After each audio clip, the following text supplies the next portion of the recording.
শুভেন্দু অধিকারীর বিরুদ্ধে চাকরির নামে প্রতারণার অভিযোগ। চাকরি দেওয়ার নামে প্রতারণার অভিযোগ মানিকতলা থানায়। অভিযোগের তদন্তের নির্দেশ দিল কলকাতা হাইকোর্ট। সিট তদন্ত করবে শুভেন্দু অধিকারীর বিরুদ্ধে। চাকরি প্রতারণার অভিযোগের বাংলা চাকরির দুর্নীতিতে এবার নাম জড়ালো বিরোধী দলনেতার। এখন এই প্রশ্নগুলোই উঠছে রাজনৈতিক মহলে। বছর ঘুরলেই 26-এর বিধানসভার ভোট, আর তার আগেই তাহলে কি আরো অস্বস্তি বাড়ল শুভেন্দু অধিকারীর? এখন নানান প্রশ্ন ঘোরাফেরা করছে রাজনৈতিক মহলে।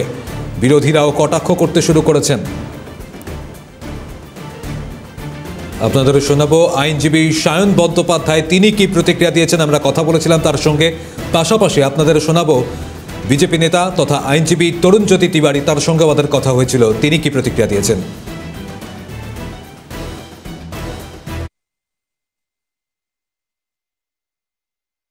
যে বিজেপি প্রধান বিরোধী দল হওয়ার আগে যাদের যাদের বিরুদ্ধে অভিযোগ করতো তাদের বিরুদ্ধে তো তাদের মধ্যে অন্যতম তো শুভেন্দু অধিকারী নিজেও। এই বিজেপি তো নিজে একদিন 2016 সালে নিজেদের পার্টি অফিস থেকে ভিডিও পাবলিশ করেছিল যে শুভেন্দুবাবু ঘুষ নিচ্ছেন, নারদার ঘুষ, নারদার স্টিং অপারেশন। তাতে ববি হাকিমের নাম এসেছিল, সুব্রত বাবুর নাম এসেছিল, মদন মিত্রর নাম এসেছিল, শুভেন্দু বাবুর নামও তো এসেছিল। এবং চাকরি দুর্নীতির যে অভিযোগ, চাকরি দুর্নীতি যে মন্ত্রিসভার আমলে, শুভেন্দুবাবু তো সেই সময় পরিবহন দপ্তরের মন্ত্রী, তৃণমূল কংগ্রেসের কার্যত প্রথম সারির 2-3 নেতার মধ্যে অন্যতম নেতা। যে দুর্নীতি হয়েছে, শুভেন্দুবাবু কি তার থেকে দায় এড়াতে পারেন? তার থেকে তো দায় এড়াতে পারেন না। কিন্তু একটা কথা স্পষ্ট এবং একটা কথা পরিষ্কার, যে তৃণমূলের গা থেকে যা দুর্গন্ধ বেরোচ্ছে, তারা যত বেশি আঙুল তুলবে নিজেদের গাছ দুর্গন্ধ কমবে না, বরং বাড়ে। মানে আলটিমেটলি কুয়াশা হয়ে গেছে, কুয়াশা হয়ে যাওয়ার পর রক্ষা কবচ থাকে না, ফায়ার হওয়ার পর কোয়াইট নর্মাল, এর মধ্যে অবাক হওয়ার কিছু নেই।